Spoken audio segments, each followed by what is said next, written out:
برای بحث بیشتر سجاد حمیدی متخصص آب و محیط زیست را از پنسیلوانیا با خود داریم. آقای حمیدی، قبل از این که در مورد عدم حضور افغانستان صحبت کنیم، وضعیت محیط زیست افغانستان را شما چگونه می‌بینید؟ سلام بر شما و بینندگان شما.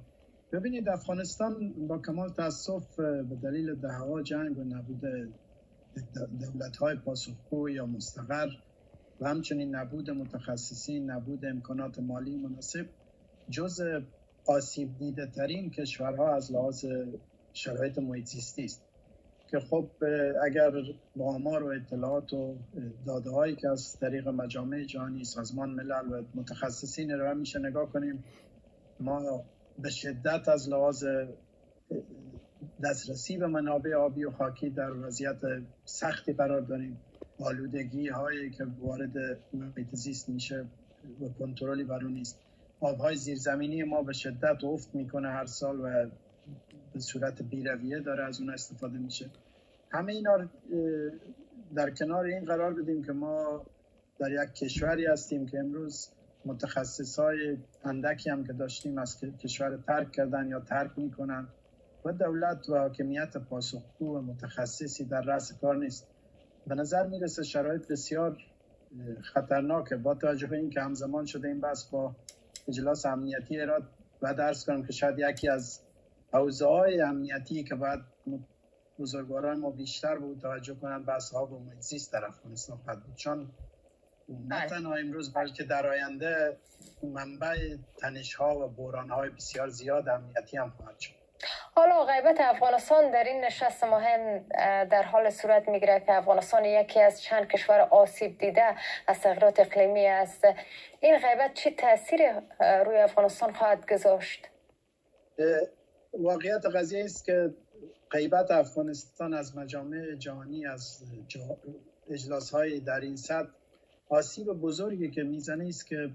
توجه دنیا از افغانستان ممکنه دور بشه. باید بپذیریم افغانستان کشوری است که به امکانات و کمک‌های خارجی بسیار وابسته است و اگر ما بخوایم با توجه به اینکه یکی از آسیب پذیرترین کشورها در بحث تغییر اقلیم هستیم، گرچه نقش زیادی در ایجاد اون نداره، فکر میکنم برای مهیا شدن با تغییرات اقلیمی، با توجه به اینکه دمای هوا بالا میره، با توجه به اینکه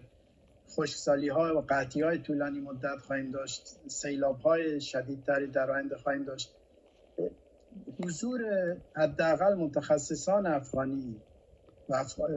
از کشور افغانستان شاید توجه جهان معطوف کنه به بحران زیست محیطی افغانستان، به بحران انسانی که در اونجا جریان داره و بشه از این طریق جلب کمک، جلب تخصص و جلب همکاری کرد. حالا که از افغانستان هیچ نماینده هم دعوت نمیشه و دلیلش هم مشخص است، چون که افغانستان گفتن دولت به رسمیت شناخته شده نداره. حالا چگونه میتوانیم افغانستان را در صدر آجندای کشورهای جهان و نشست‌های مهم جهانی قرار بدیم، بخصوص در عرصه تغییرات اقلیمی؟ بله این فکر میکنم وظیفه،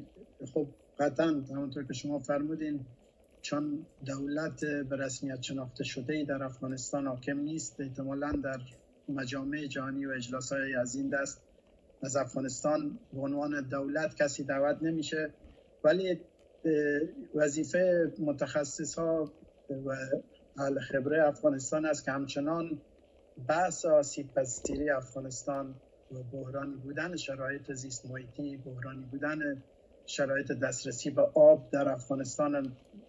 در مجامع جهانی مطرح کنند، چه از طریق کارهای آکادمیک، چه از طریق کارهای رسانه‌ای. و عرض کردم اگر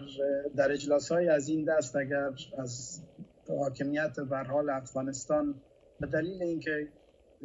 به رسمیت شناخته شده نیست و گروهی که با جنگ اون کشور در واقع تصرف کرده، حداقل میشه از فعالان محیط زیست، از متخصصین آب و محیط زیست در این گونه اجلاس‌ها دعوت بشه تا حداقل توجه دنیا از مسئله افغانستان دور نشه و در آینده پس از طالبان حداقل ما امید داشته باشیم که بشه کاری کرد که شرایط بحرانی یک کمی مهار بشه، گرچه کنترل کامل و از دست ما خارج شده. بسیار تشکر از شما آقای سجاد حمیدی، متخصص آب و محیط زیست که از پنسیلوانیا در برنامه ما حضور داشتین. ممنون.